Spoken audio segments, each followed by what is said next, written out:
Welcome, everyone. Welcome to another exciting webinar. As always, my name is Alex. I am here with Figure Sales Success Team. And alongside myself, I have my co-partner in crime, Reef Wosen. Reef, go ahead and say hi.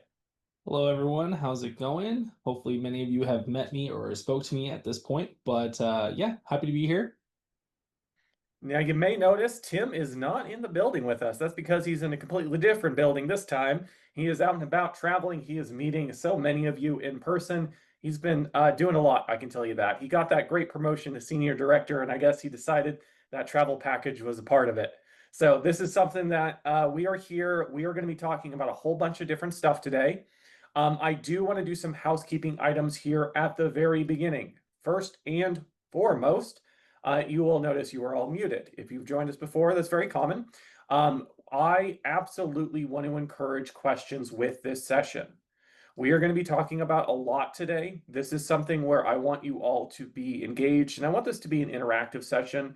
So if you have questions, there is a Q&A here at the bottom of the Zoom little panel.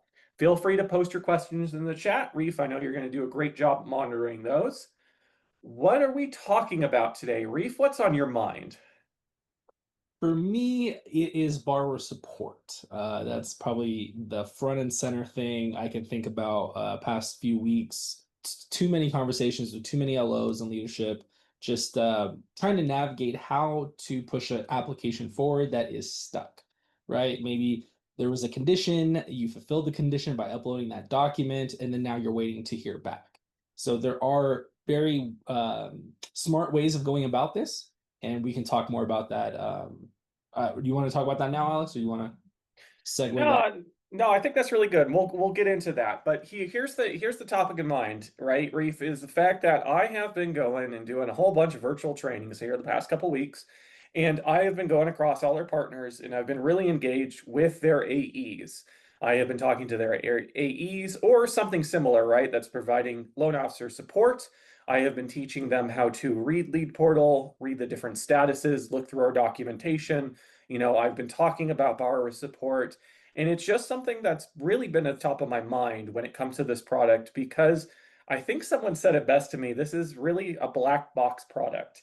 It is something where you go in, you do the inquiry, you see what they pre-qualify for, and then once the borrower gets that link to start, it's really hands off. So a lot of the times what'll happen is the borrower is going to go through and it doesn't hit that happy path, what I call, right? That is where something occurs where maybe we need additional documentation or the borrower gets confused somewhere, right? So you as the loan officer, you go into Lead Portal, but you don't necessarily know what to look for, or you don't know what certain things mean, or you don't know how to provide that support to the borrower. So that's really what I want to talk about today. We're going to look at a borrower application. We're going to do some role playing here. We're going to kind of pretend, but we're also really going to look at how we can help our borrowers the best. Now, with this, I guess another housekeeping item, as always, I'm going to be sending an email after the fact. That email is going to have some great documentation that's going to outline each step of the application, as well as I am also going to be sending our contact information if you ever want to schedule time with us to better understand this product, better understand support, all of that. But without further ado, I play some Dungeons and Dragons from time to time, so I do like my role play. So this is something where I just want to step in the shoes of a borrower here. So what we're going to have is we are going to have a fun application. You can consider Reef a loan officer and me a borrower, but this is where I have started an application as the borrower. Now, a lot of you on the call, you're probably from different partnership types. We have very many at this point. So this could be something where Reef has done an inquiry as the loan officer, talk to the borrower, and then once he completes the inquiry, well, it sends a link over to the borrower. Maybe you're from one of our correspondent partners where you have a referral link. Maybe I've just clicked on that link in Reef's email. Maybe I haven't even talked to Reef about this yet. Maybe this is a situation where I've just gone directly onto the website of one of our correspondent partners, and whatever channel the borrower is going through, that's really what I want to talk about. I want to show you what it's going to look like for the borrower. I want to talk about certain areas where they're really going to get stuck. And to give you a little bit of background, I've been doing this 5 years now, and I will tell you exactly where they're going to get stuck. So we're going to kind of swap back and forth between those views. Sound good to you, Reef? I like it. Let's do it. All right. So here in particular, we're going to take a look at our offer screen. Now, with the offer screen, well, you're probably used to this. If you use this product before, if you've done an inquiry, I don't have too much to say about this. This isn't what this session's about. But keep in mind here, and I'm going to talk about this, I'm going to link this through with another page. This is at the very beginning of the application. The only thing I didn't show you is I made a password. I just did that off screen. But here, the borrower is going to be able to customize their offer. So if you did an inquiry, don't worry, they can make changes, right? If they started off your referral link, this is probably the first time they're seeing these offers. But this is something where I, as the borrower, want to, I can go through, I can make full adjustments if I would like to do that, right? I can play around with the loan amount, the origination fee. Just keep in mind, as we can see, this is something I do like to point out, that these options will appear depending on their offer. Meaning, right, if I select a cash amount of say 392,000, we only see a certain origination fee.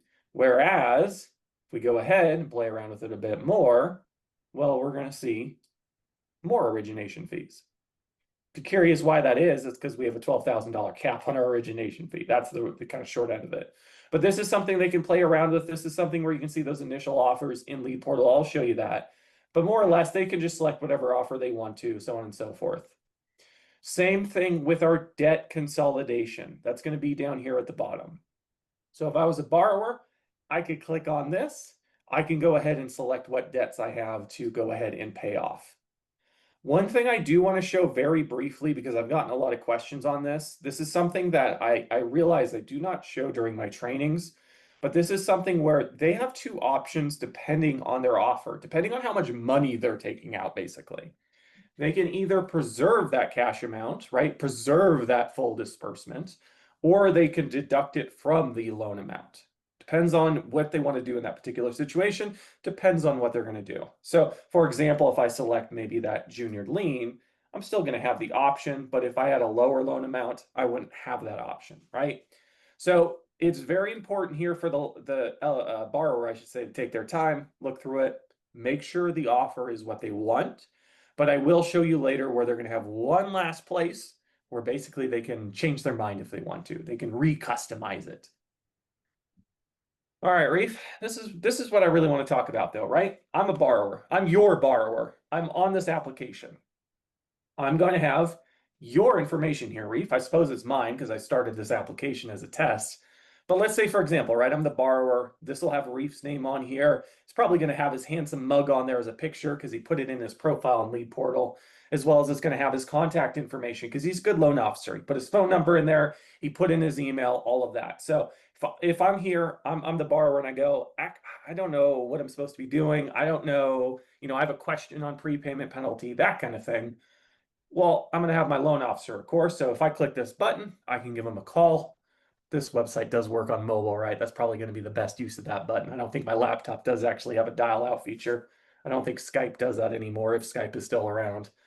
But there's also that email function, right? But there are other options. Reef, what are those other options? What if I'm your borrower, right? I have questions. I have Yeah. concerns. I have all this. What should I do? That chat with us button on the bottom right is where you want to go. Always. First place, first look. This is where you want to be. This is going to be a way for your borrower to speak to somebody that is a live agent, same person they would talk to, they call the 888 number, and they can speak to them usually within seconds. And it's a live person, not AI.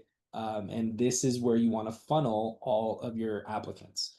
Now, we as in the customer support team, they cannot answer advisory questions, right? They're not going to be able to guide them on what loan amount they should pick, for example, but they can answer general questions. They can troubleshoot. They can help them kind of just navigate through the application portal itself. But any loan level things we can handle, no problem. The advisory stuff would get funneled back to the LO, but that is where they want to go first and foremost, always. That is fantastic. And I really want to drill into what Reef just said, right? We have customer support. They are going to act as agents on behalf of your organization, but they are not loan advisors. That's what you are here for. You're here for strategizing. You're here for talking about maybe other products, other solutions. You're here to be in their corner to help them out with the HELOC, right? But these are the ones who are working on these every day. They have more tools in the back end of our system than you have access to, as well as we are open every day, including the weekends. We are open 16 hours a week. We have an office here on the West Coast, here in Reno, Nevada, as well as over on the East Coast. So if your borrower does have questions, right? Maybe, again, my question I think was just, is there a prepayment penalty? Well, again, I'm going to send an email. There's going to be docs. You as a loan officer should be knowledgeable about the product. But as we like to say, it's about the process. So I, as a borrower, I don't need to call Reef. I don't need to email Reef. I don't need to do anything. I just start a chat and I'm going to get an answer, usually about a minute or two. It just depends on how busy we are. But it's going to go through and I can just say, hey, type. Is there a prepayment penalty on this product? Agent's going to help me and then see if I have any other questions or need assistance going through this. Now, one other thing you're not going to see, because this is a little test site, at the very top, there's going to be a phone number. This phone number is different for all our partners. All our partners get their own special phone number. Borrower can call into that too. And in fact, we are really increasing our operations team. We have a lot of people coming on. We have multiple new hire classes, and we're really expanding those teams. So this is something that you're going to see not just improvements on, but this is something I would say if the borrower doesn't want to chat, I would also leverage that phone number. Now, let's move on, right? Me as the borrower, I go, great, this is what the offer I want, right? We'll just hit save and continue. But here's the next part I want to talk about. I want to talk about being proactive instead of reactive. I want to talk about what you do when your test site doesn't work while you're giving a live demonstration to about 100 people. Well, you don't panic. What you do is you have backups. And that's what our documentation is for. Again, I'm going to be sending out links so you can understand this product. But what I want you to do before the borrower starts the application is I want you to talk about a couple different topics with them.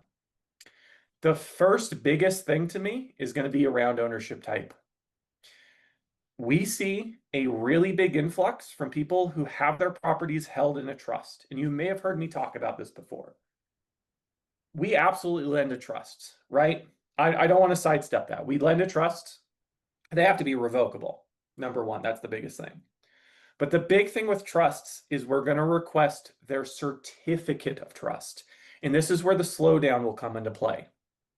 The borrower gets to the end of the application, right? We're going to do a final review. And then suddenly we're looking at that and the borrower actually selected joint. We call them up and they go, yeah, me and my wife are on there. And we go, well, it looks like it's held under so-and-so trust. And they go, you know what? You're absolutely totally right. I wasn't thinking about that. That's no big deal. We can change that, right? But then we request the certificate of trust. They have to find that, dig that out. They're going to have to send that over to the email or chat it in as attachments, right? It's a process. Now you can help them out with that conditions tab. We'll put a condition on the file and you can submit it too. But this is still something that slows the gears down. So what you want to do is have a conversation. You as a loan officer, of course, have your own, property vendors. You can, of course, look up data to say, hey, let's take a look to see if it is held in a trust, right? If you want to double check it. But if you know it's held in a trust, tell them to get their certificate of trust ready. For the certificate of trust, we're going to match it up with the probate code of the state. We're going to make sure everything looks good. We're going to make sure, and again, these are just customer service agents reviewing this. They're matching it up with the probate code. We have some higher level agents that do it, but they're not attorneys. They're not our legal team. That's why we don't accept a full trust agreement. If there's anything missing, if there's anything we need included that was missing from, say, what should be on the probate code, we'll email the borrower. We'll give them a call. We'll let them know. But hey, here's my tip. You could probably Google the state and plus certificate of trust, and you'll find templates. It needs to be notarized, but you don't necessarily always need to get an attorney. So this is, again, something being proactive instead of reactive, making sure they have that certificate, making sure they put in that legal name of the trust, so on and so forth. Now, if we're taking a look at this, right? Let's go to Reef's view. Reef is the loan officer. So we're going to take a step back here really quick. This is our pipeline. Let's say this is Reef's pipeline. I probably should have swapped it around because my name's on everything, but we'll proceed as normal. So in this case, we're going to see status, provide additional information. Well, I just showed you what that page looked like, but let's say you forget. Or let's just say, it's something where it's a status you don't recognize. Again, I'm going to be sending out documentation in a linked folder. In that folder, I have a document I've created called the app stages. It's going to detail all of these application stages with screenshots and what they mean. But we can take a look at that. If I go in the details, it's going to show me everywhere I just went as a borrower. So I selected my offer as we saw. Now we're at hard credit consent. So I want to make clear, I'm going to give consent for hard credit, but we're not going to pull hard credit yet. And then from there, we're going to go through income verification. We're going to select our disbursement account, identity verification through note signing and notary preparation. Reef, is there anything you want to add on to this at all? Well, just that when you get real efficient with the lead portal and the resource documents, most of the questions you're going to have, you can probably self-answer as the LO, right? Yeah, yes, you can reach out to ops support, of course, you can do that, but really the goal is to be self-sufficient. Like, how can I look at this page and answer the question I'm looking for while using the resource documents that we have in tangent with it? I like that. I also like this Dr. Pepper. This is not sponsored, but they put the Jurassic Park stuff on here. And I'm going to be really sad the day they take that away. I'm going to see if I can stock up on those. All right, here's the deal, right? It's a borrower-driven application experience. Reef, I don't need that. It's a borrower-driven application experience. With this, keep in mind what's going to happen is the borrower is going to select their offer, and maybe they're going to do something like rate shopping. Maybe they want to think it over on the weekend, right? Maybe they want to talk to their spouse, whatever it may be. So this is also something I see a lot of questions about, where we get to hard credit consent and the borrower is going to be on this page and they're going to go, all right, I'll come back to it later. So then they just close the tab, right? Or they just close the app on their phone and they move on. And then a LO is saying, hey, what does this mean? Why have they been there for a couple days? Well, they just need to proceed. That's it. So, there's a lot of stages here where it's really just the borrower needs to proceed, have a conversation with your borrower, but back to Reef's point, right? If they need help, they need support, there is that chat function. So we really like to leverage chat because it's a quick solution, but it's still, to me, to reiterate what I'm saying, borrower-driven application experience. A lot of the times the borrower just needs to continue. So that's something that you can follow up on, right? In your dashboard, it'll show you all the applications. If someone's sitting around to say offer select or, income verification for quite a few days, maybe just give them a call, see what their thought is, see what's going on. All right, we're going to skip through this pretty quickly. I'm going to go on through. We're going to go ahead and put in this information. It's like magic. I have a very nice little feature that allows me to just skip through a lot of this. We'll see if it actually does work on a live call. But this is something, again, where the borrower is just going to go through. They're going to put in their social at this point and give permission for a hard credit pull. We're also going to ask for ethnicity, race, and gender. HMDA questions, nothing too fancy there. So I'm going to continue on. And then they're going to get a summary document that explains everything going into their offer, underwriting, and more information. Pretty simple. Now, again, there is going to be a phone number listed. This is not your phone number. This is a test site. I do want to say, double check internally what your number is. But if they do have questions, again, there'll be phone number and chat. That's really what I keep saying. That's what I want to reiterate. All right, I have a couple more topics I do want to talk about here. A couple things to really bring up, and I just want to stress this. I really, really want to stress this. I really, really, really want to stress this. If it'll load. Here we go. Income verification. Here's what's going to happen. Your borrower is going to go through everything I just showed you in a minute or two. Most borrowers, that is the easiest application they're going to do in their life. Everything's perfect. But then we are going to get to this page. I, Alex Nichols, as Reef's borrower, is going to get to this page, and their brain is going to break. It's going to turn off, is really what's going to happen. What they need to do is they need to verify the stated income, whether or not you put it on the inquiry or they started their own application using a referral link, whatever it may be. But keep in mind, again, we're going to give them multiple options. They don't have to do one or the other. I see a lot of confusion in that. We offer them the ability to link their taxes. It doesn't mean they need to do that. And what's a really big strength to me, I cannot stress this enough, these methods don't stack. I say this all the time in my trainings. These methods don't stack, but we'll take the highest out of what's linked.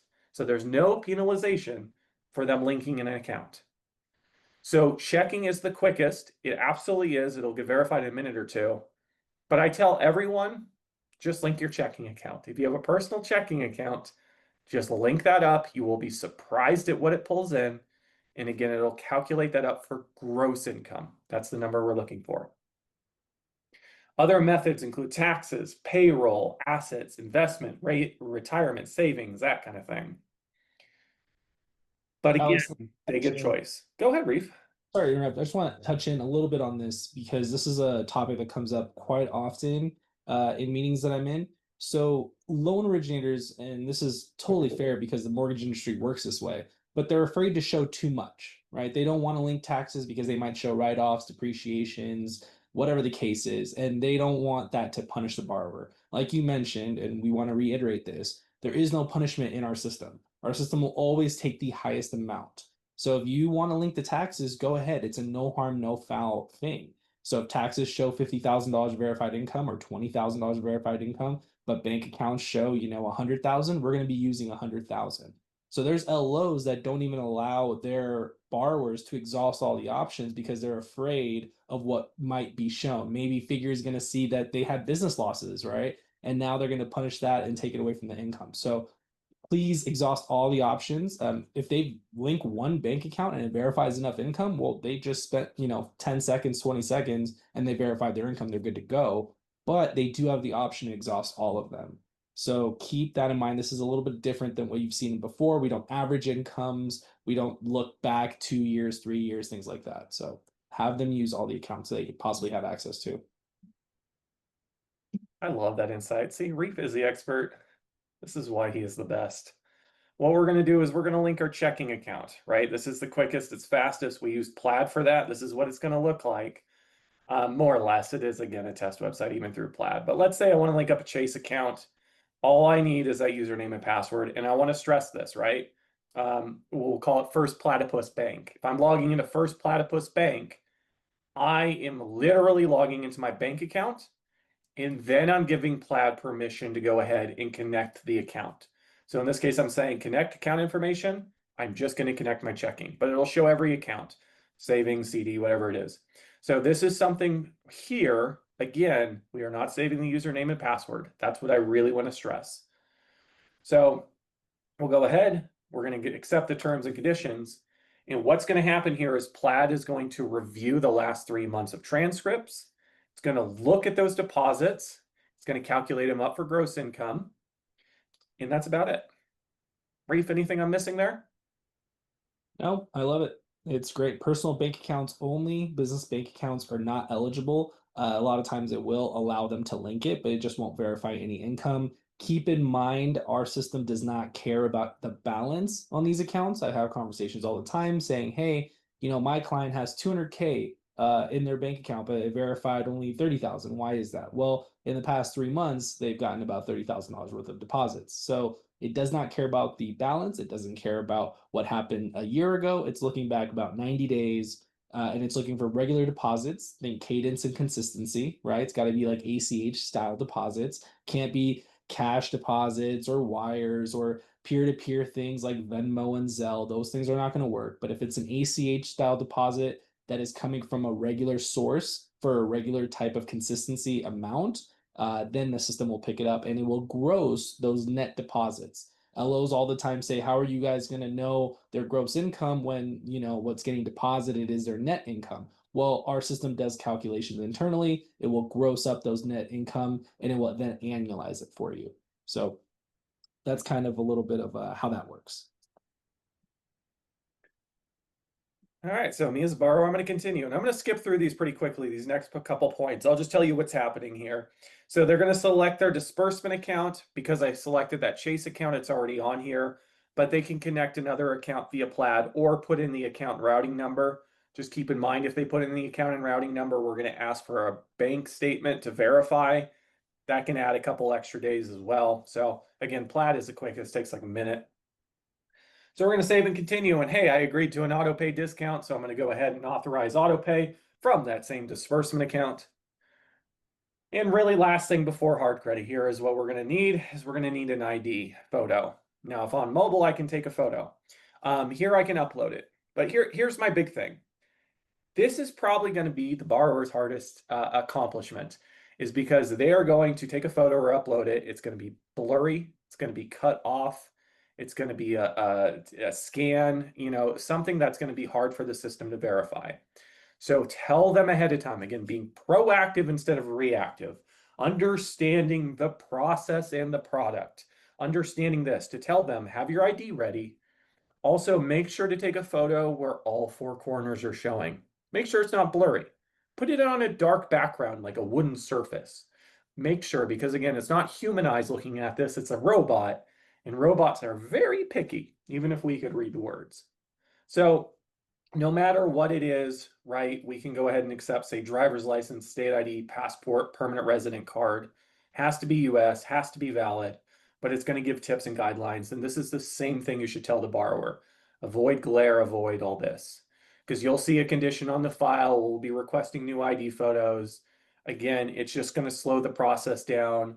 The borrower can upload new ID photos, that's perfectly fine, right? We'll get it to work eventually. We don't want it to be eventually, though. We want it right the first time.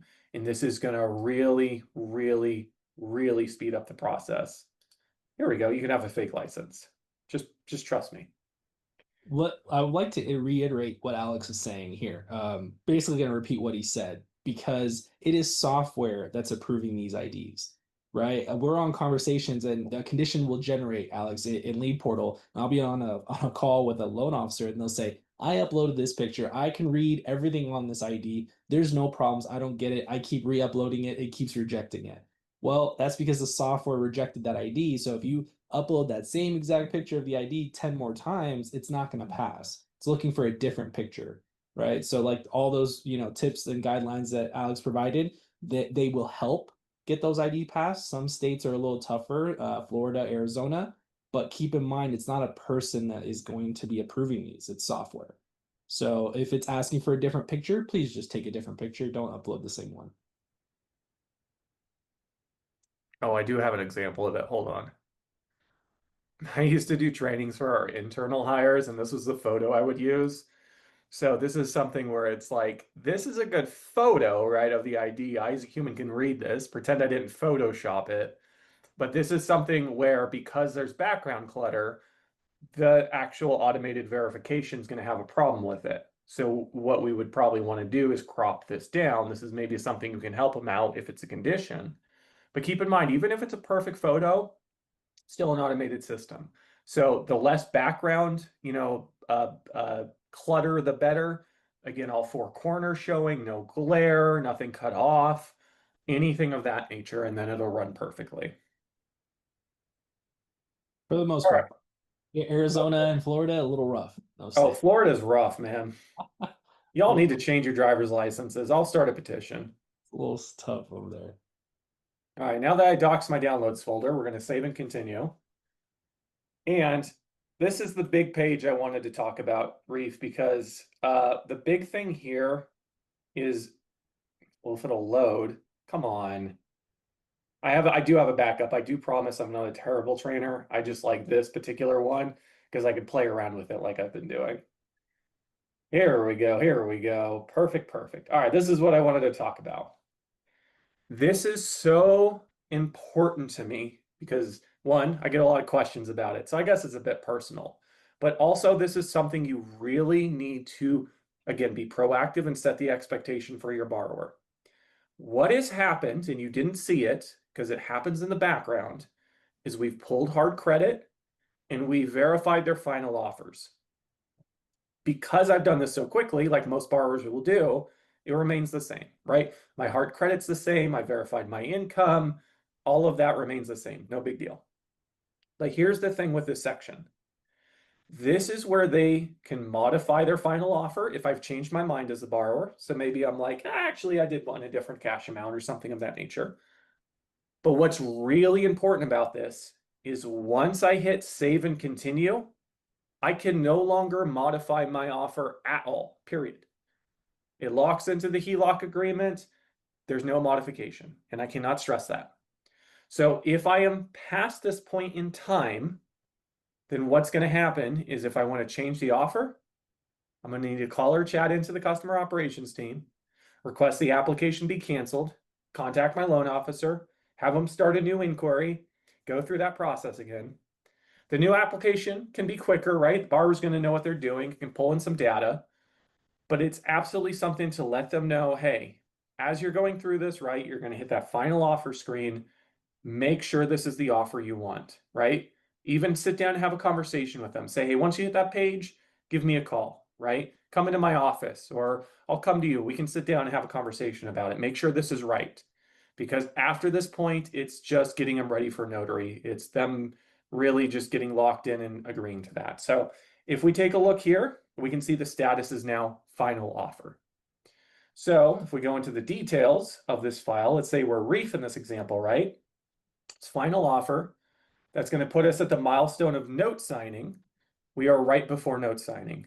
Once I agree to my final offer, the system in the background is automatically going to start generating documents. And I'll talk about something very specific here in a moment, but keep that in mind. I got a lot of questions on this. Borrower can change their offer, but after this point, it is no longer valid to change the offer. It is locked in. Now, let's see what happens when I hit save and continue. I hit save and continue. Again, I'm the borrower. I'm going through everything has been fine. Regardless of the fact that it's a test website, right? Everything's been flowing through perfectly fine. So at this point, I don't need Reef. I don't need our customer service team. I don't need anything like that. I have selected my offer. I've done income verification by linking my checking account, and I've uploaded an ID. But shoot, now that I've hit continue, we're now on a page where it says we're in the process of reviewing your application. You can check the status on your dashboard. Well, shoot. Reef, I'm going to call you as my loan officer. I'm going to call you up and I'm going to say, hey, I was going through that application you sent me and I was going through it just fine. And now it says they're reviewing the application. What's going on? What would you say as a loan officer? What tips, would you give me? What would you say to me? What would you look at? What's your advice? Yeah, honestly, where I would default down to is anytime one of my borrowers is stuck and they can't move forward, I would have them use the chat feature automatically. I know we've said this twice or three times now, I think, but that is where you want to go. Why? Because the people that you're going to speak to, those agents, are also the ones that are working on the applications. So who better to ask where the application is currently, where it's going, what's needed, and how to resolve that than the people that are actually working on the application itself. So that is what I would advise because yes, as the LO, I could call in and I could maybe call the LO direct line or the customer support line, depending on the channel, and I can go find that information out. Then I can go disperse that down to the borrower. A lot of times, the borrower still is going to have to communicate in some sort of fashion with customer support. So why add all the friction? Why add all the delays? Why add all that time when they can just go direct to the source, use the chat feature, spend a few seconds, speak to somebody, and move their application forward? That is where I would funnel it. That is perfect. And here's what I want you to all understand what's happening here. The system has stopped them. Why has it stopped them? Well, this is the point where the system detects discrepancies, meaning it's checking to see if there's any reason to not generate the closing docs because we may need to change some information. Now, why did this happen? Well, it's because I use the same social every single time I do one of these test applications. So it's just yelling at me in the background. You can't see it because it's on our own internal system, but it's going to alert our customer operations team, hey, this social's been used over 100,000 times before in the past. But really, right now, what's going to happen is that this application is going to be put into a queue. That queue will be looked at in our customer operations team in a timely manner, but still that can take 1 to 2 business days. This customer operations team helps all our partners, right? Reeve, how much did we fund this last quarter? How much were you talking about us funding? Yeah, well, for this, I think it's for this month, we are looking at north of like 700 million. So if that 700 million people. That's a lot of applications. ends up happening, it's going to be rather large and it'll be a record for sure. So again, for your borrowers, right, they can just go to their dashboard. They can leave at this point. They'll get an email once it's ready, or if we need anything like, say, a marriage certificate because the name on title flagged. But this is the point, they can of course leave. They can wait and get a call maybe in a day or two. But if they want to, they could just chat in real quick. I can type and be like, hey, so and so, it's saying review. Can you review this real quick for me?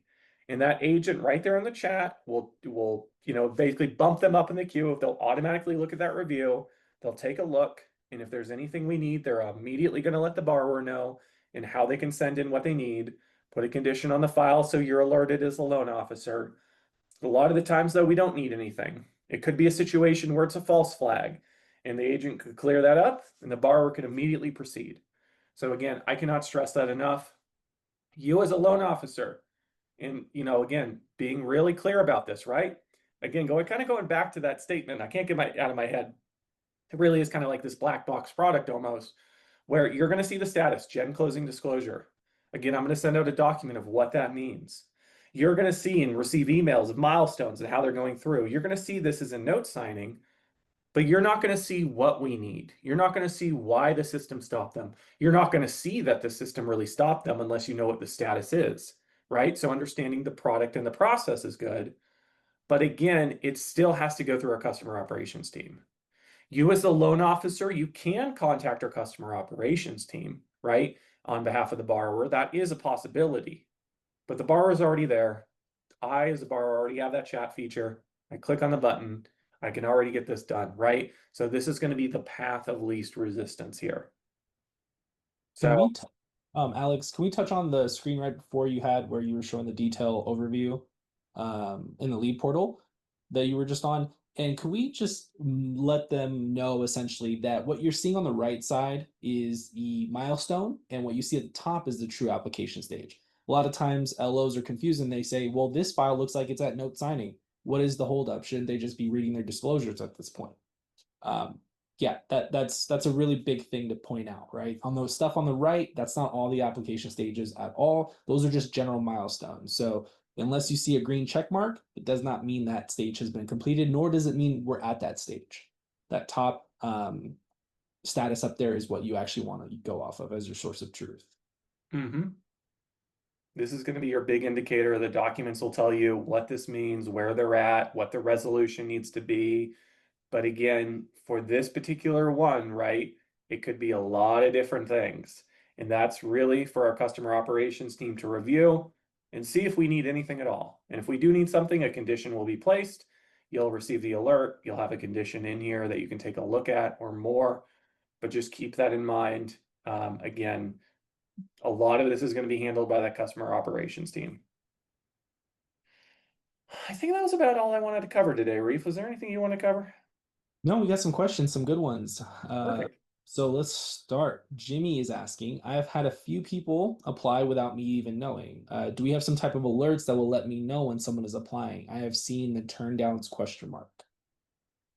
Oh, Jimmy, that's a really good question here specifically. So, if you're in a partnership type that one of our correspondent partners, you will have a referral link.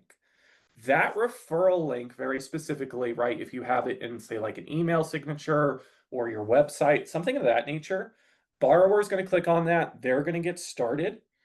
You should be receiving emails as they're going through of milestones. You'll also get alerted for any declines, right? You can check in that pipeline I showed you on Lead Portal. You'll be able to see those files and all the documents. So if it is something where they have not received offers, borrower's going to see that. You'll be able to see why in the details in Lead Portal and the documentation, right? If there's an adverse action notice. But here's what I want to stress. That's where the inquiry tool comes into play, right? We have all these partnership types with a referral link, but they still see a 50% or more higher success rate when it comes to the inquiry because you're the loan officer filling it in, right? You know to include things like spousal income. You know to put their full legal name with, no nicknames, so on and so forth. But also you are seeing their pre-qualification ahead of them so that you're going to be able to be in control. You're going to be able to strategize all of that. So just keep all of that in mind. If you're not And receiving those emails, I would check internally just to see. It could be a spam filter or some security thing. Double check, I would say, internally, but you should be receiving emails at certain milestones. And I'll touch on this too, because I talked to a lot of correspondent retail LOs who are using the link, and that's great. It's a great thing to use if you're trying to essentially acquire new customer bases, right? If you're trying to increase your book of business, you're trying to just put your link out on social media, people click on it, start applications under your name. It's awesome because you're basically growing your clientele, right? That's great. But the other thing is that LOs will use their link because they think it's just faster and it's more efficient for them to do it. But what ends up happening is if you have a relationship, let's say, Alex is my client and he says, "Hey, Reef, I'm looking for a HELOC. Could you help me out?" And I'm like, "Yeah, no problem, Alex. I'm going to send you my link. Go ahead and click on that link and get started." Well, what if Alex doesn't know, like, Alex just mentioned, to use spousal income because the state allows it? Or Alex is putting his name as Alex instead of Alexander, which is going to lead to a cancel reapply later. Now, those things occur, and what ends up happening is the LO has to resend the link, right? They're going to have to cancel. LO resends the link, and let's say that another mistake happens. Well, you can see how this can turn into a loop.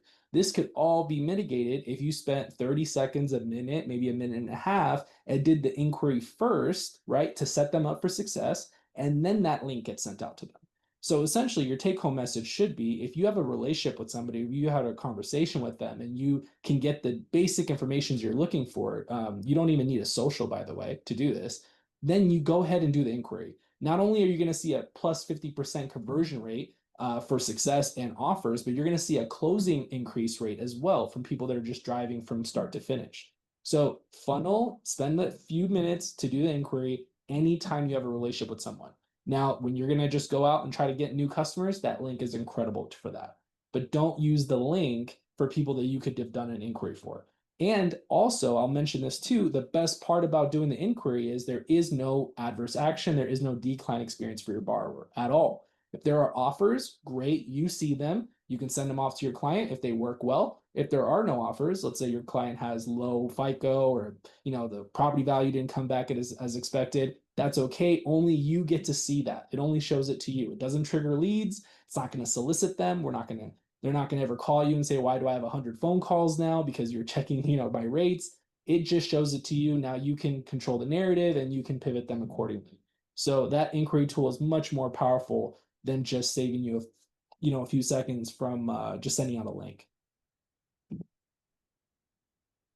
Reef, you're so knowledgeable. I love it so much. Again, I'll send out our contact information if you ever want to schedule time with him. He knows everything, I tell you. He's the expert on this product. Too kind. All right, we have a second question here that I really like. We have a lot of good questions, I should say. The second one we're going to answer is very much saying Figure Portal is not allowing customer to associate liens to other properties. The Figure Portal is always calculating the CLTV incorrectly. This is the other strength of the inquiry tool. The inquiry tool gives you, the loan officer, more options than the borrower does. So if you're using the referral link, the borrower is not going to have certain abilities like you will for manual lien verification, let's say. So let's make believe again, right? Let's pretend old Alex is a loan officer here. I filled in my inquiry, put in the borrower's information, right? All their initial information, everything like that. It's going to run through and do an AVM. It's going to take a look at that, but it doesn't have a high enough confidence level in the liens on the property, similar to what you're talking about. Well, on the inquiry, it's going to show you this lien verification screen. You as a loan officer can manually select or deselect the liens on the property, which, to your point, Anonymous, right? This is going to commonly occur when they have other properties. So you can always deselect liens, you can add mortgages or say the property's free and clear. And what this is going to do is it's going to add on an additional insta-title step. Now, here's the key thing with this. This is not always going to appear. If we run the AVM, if it has a high enough confidence level in the liens, it's going to move on, right? And again, this is an automated system. We can't do manual intervention. But that's the strength of the inquiry tool. You're going to run that. You're going to see in there, oh, hey, looks like I got to manually select the liens. Oh, no, that's on their secondary property. I've seen that happen all the time. So just know, any chance you get, do the inquiry tool. 100%. Agreed. how many days before an escalated ticket is cleared or communication is back on the resolution? That's a really, really good question. So I've actually had this question from one of the higher ups of one of our partners recently. And our goal is 1 to 2 business days, SLAs. But here's the deal. Again, I've been working here 5 years. This is the busiest we've ever been with HELOCs, just across the board. We are backfilling and hiring tremendously. This is also the most I've ever seen out of us hiring. So this is something where we continue to ramp up, but need for HELOCs in America keeps exceeding that ramping up. So there are situations where I've been told, hey, this took 3 to 4 business days for this escalated situation. It depends on how complex it is, what the escalation is. So I can't always guarantee it's going to be 1 to 2 business days, but that's the SLA we're trying to stick to and meet, I should say. I do want to take the question on income verification because there's a lot of questions on that. So I think we can knock it out all together. Typically, it revolves around self-employed individuals, which makes perfect sense. So let's talk about that, even though we talked about it a little bit ago. Personal bank accounts versus business bank accounts. Yes, you can link your business bank accounts. No, it's not going to verify any income. If the system flags it as a business account, hard stop, it's not going to verify anything, doesn't care what the activity in that account is. Personal bank accounts. It is looking, the system, right? Not us. There's not a person looking at these accounts, but the system's going to go back 90 days. And what it's looking for is consistent deposits that have the same amount of funds, right? Like think of like W-2 style income. If you're a W-2 employee, let's say you're salaried, you're going to get that same amount of money every 2 weeks, bi-monthly, monthly, whatever the case is, and it's coming from the same source. So the system would look at that and say, this looks like true income because for the past 90 days, every 2 weeks, Alex is getting a deposit of this amount from this exact source, and that looks like regular income. So it will look at that and it will say, well, this is a net deposit, let's say, $10,000, $5,000, and then it will gross that up internally and then annualize it out for the year.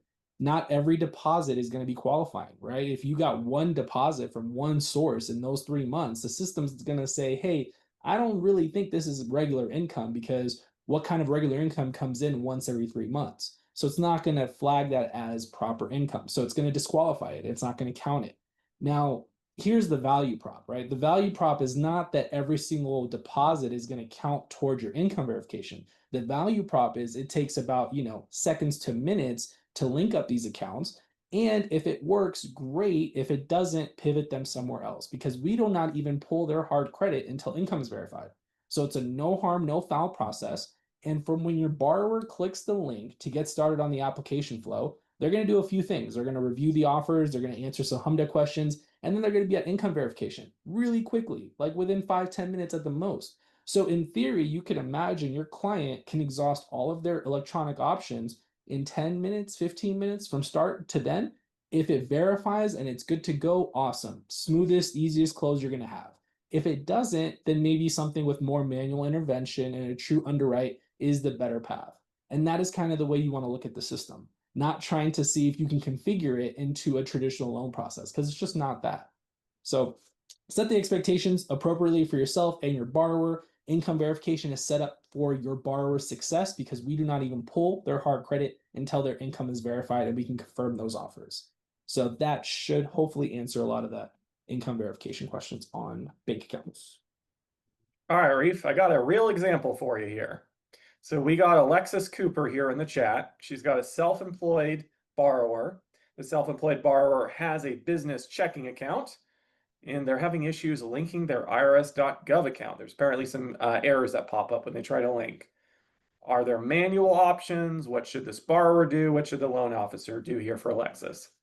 Yeah, so there are some things you can do for troubleshooting on taxes. Remember, we don't have underwriters, right? So who's going to look at a tax return? Who's going to look at a W-2? Who's going to look at a 1099? There's no one that can do that here. But when it comes to taxes, right, irs.gov is your essentially gold standard of the way to link it. Because regardless of how your clients do their taxes, whether they do it themselves, TurboTax, personal CPA, H&R Block, whatever the case is, they can link their taxes through irs.gov. Now, there are some technical issues that you may come across. Let's say 2024 taxes have not been completed. No, I didn't say filed, right? Filed doesn't matter because if you file your taxes, that doesn't mean they're completed, right? The IRS has to still go through and complete those taxes. So until those most recent year taxes, 2024, which is what we go off of, until those are completed, you're going to have some errors. Additionally, if you're using your phone to try to do this, most of the time you may run into some issues. I highly recommend using a computer to link your taxes through irs.gov, using Google Chrome as the web browser of choice. So those are some of the things you can do to kind of like troubleshoot through that. And also, if you want to come up with like a really quick way of testing this, have the client go to irs.gov and log in. Make sure they're using the right credentials, right? Maybe they're not even able to log in at irs.gov. Well, then they certainly won't be able to do it in our portal. So make sure they can log in at irs.gov, and then make sure they can find their taxes and their tax status says complete, not just filed, and then go ahead and try to link it through a computer ideally. And that should work well. But keep in mind, that's just one option. They're not required to do taxes. That's just an option for them to exhaust. They still have all the other options too that they can use. Now, Reef, Keith is asking, when Figure looks at a bank account, does it look at total deposits or payroll deposits? What kind of deposits is it looking for the checking account? Yeah, it's going to look for deposits that are specific. So it's going to look back 90 days and it will look at all deposits, and it will essentially come up with an idea where is this deposit qualifying or is it not qualifying?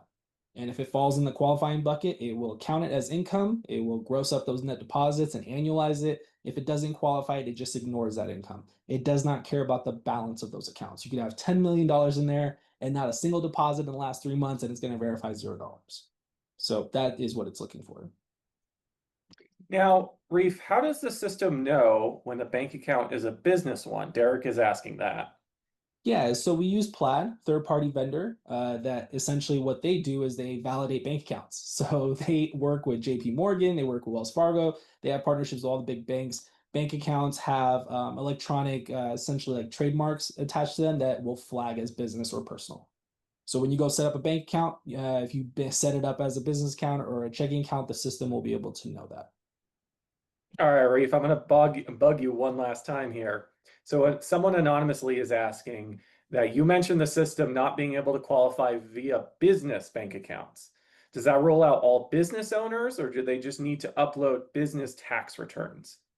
Yeah, great question. So for taxes, you're gonna have to link personal taxes. If your tax, or if your business essentially files taxes on its own as a business, you're not going to be able to link it. It's got to be personal taxes.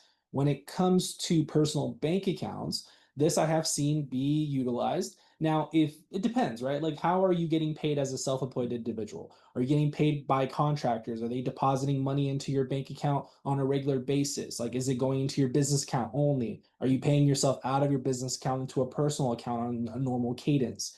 Like, those are things you have to take into consideration. And if you are doing that and it's very regular and structured, try linking up those personal bank accounts, see if it can verify the income. But again, no business accounts.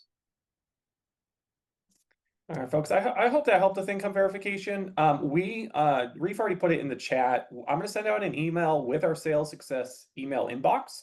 If you want to schedule time with us to really dive into income verification to understand the product and the process around it, please let us know. You can schedule individual time with us. I'm also available to do training sessions if you have, maybe a team of individuals. I can always jump on, even your own branch calls, anything like that, if you really want to go through it. Changing the subject a little bit here, I see Mel is kind of posting in the Q&A about the lien verification, the manual lien verification that I showed briefly here, and I want to talk about a couple things. Now, again, the strength of the inquiry tool is that you, the loan officer, are the one who are getting additional options. You are seeing things ahead of time, but we are building this out more and more for you as the loan officer to have additional tools outside of if the borrower just applied off, say, a referral link. So this is what we looked at, right? So for example, if they have 5 different liens, it's going to be 5 different things listed. This is a demo tool. I can only show you the one, but this is something where it's going to show you everything the system pulled. This is going to show you any verified liens, right? And again, you can put this all in. That instant title will be added on manually. And again, you're not always going to see this. In fact, you may never see this. This is only in instances where it does occur, where a system can't verify the liens on the property. But again, it's an automated system. So if it is a situation where you run an inquiry and you're looking at it and you go, the CLTV is wrong, right? The liens aren't reporting right. You didn't see this screen. It simply is a situation where we can't do a manual intervention. You are welcome to go ahead and contact our customer operations team. They can always escalate and take a look, but it is something that, for the most part, I would say, just like Reef was saying previously, look at a different product that has a more manual process. Obviously, it's going to take longer, but it is something to say, hey, this is why we're building this out in the system.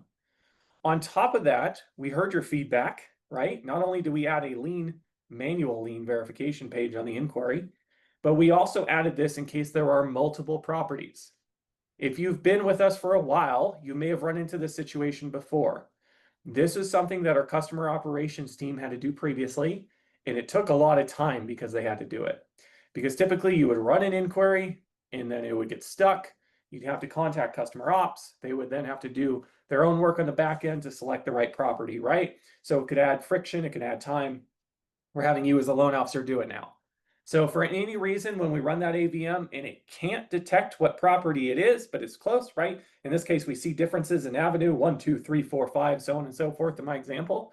You'll be able to select manually which one it is, and we're going to run offers for that. So that should solve a lot of headaches when it comes to multiple properties, especially condos, right? Condos are huge. We can do non-warrantable. We don't ask for questionnaires. I like to post condos, duplexes, townhomes, all of that. And again, if it is something where the system can't, if it detects too many properties, it'll let you know, hey, here's the list, you tell us which one. All righty, Reef, moving on here a little bit. What other questions we got from chat? When an application is restarted from cancellation restart, is there a way for that not to happen on weekends or holidays, since that would cause compliance issues for lenders? Wow, that's a really good topic, and the blunt answer is no. We are open on the weekends with our customer operations team, so that is something where if the borrower calls in on a Saturday, Sunday, they can get it canceled at any point. We're open. Holidays, we're usually either not open or we're open for a half day, but that can't happen. So if this is causing compliance issues, for you internally, please talk, I would say, to your higher ups. They can have a discussion with our higher ups, right? My director, so on and so forth. There are escalation channels there that we can take a look and have a discussion around that. But as of right now, anytime we're open, borrower can get that app canceled. That's my short answer. Romeo's asking if a borrower is getting W-2 from his court EIN. Reef, you're the expert on this. I'm going to let you take income verification. You've been doing such a good job. It's dicey, right? It's dicey. If you are getting paid from your own company, it's a little tough, right? Typically, you're going to be, if you're W-2 truly and your org is paying you, then you can try linking up your personal bank accounts if you're getting W-2 style, income. More than likely, we're not going to do any manual verification of income. So we're not going to look at like pay stubs, for example, because you're going to be kind of categorized as self-employed, even though you're truly getting W-2. But you'll have the options to exhaust, right? Taxes you'll still be able to do. You'll need a social security number for that. It's not going to work with EIN because you can't link business taxes. But for example, you'll be able to do the personal bank accounts, right? Because you'll be showing that income on your personal taxes anyway. And then you also have your personal bank accounts. And then if you're using a payroll provider, although not as common, but let's say you're using ADP or Paycom or Workday or something like that, you can actually link those transcripts as a self-employed individual, and it will look at your pay transcripts and it will give you income credit for that. So you have some options there. All right, these last couple of ones we're going to round out, and then we are going to end this today. Reef, I think we're out of time. So Yeah. Derek is asking, he says, thank you for all the information. He's getting conflicting information from our customer operations team when it comes to personal income from self-employed individuals. And I understand where this confusion is coming from, because what potentially happens all the time is that a borrower has a business checking account, but what'll happen is they also have personal in there as well, or somehow it gets flagged as business and it gets a bit confusing with self-employed. I'm going to keep this simple. They have a personal checking account, they payroll themselves in there, we're good to go, right? That's something where, again, the system's going to check to see if it's business. If it isn't, we're fine, don't worry about it. So this is something I always highly encourage. If you have a self-employed borrower and they payroll themselves, if they get those deposits, they have to be regular deposits, in their personal checking, just link up their checking account and you're good to go. Couple other things here. This will be recorded. I'm going to put the recording up on YouTube probably tomorrow. And so you'll be able to see that. I'll send out that information in the YouTube link in that email that we send out. And for our final question, we can absolutely have people apply on multifamily. So duplexes, right? We can absolutely do. There will be some documentation that outlines some underwriting differences when it comes to duplexes. We can also do rental properties, but it cannot be in an LLC or an entity, right? This has to be for individuals, but we're working on a DSCR product that's coming out very soon. So some of this may change in the future. So register for our webinars. We're always going to be talking about things potentially upcoming and all the new changes. But hey, with that, thank you for everyone joining us today. I'm going to go ahead and close this out. Reef, any last words you have for us? I don't know. It's always a pleasure. Thanks for joining us, and we'll see you in a couple weeks. All right. Thank you, everyone. Have a great day.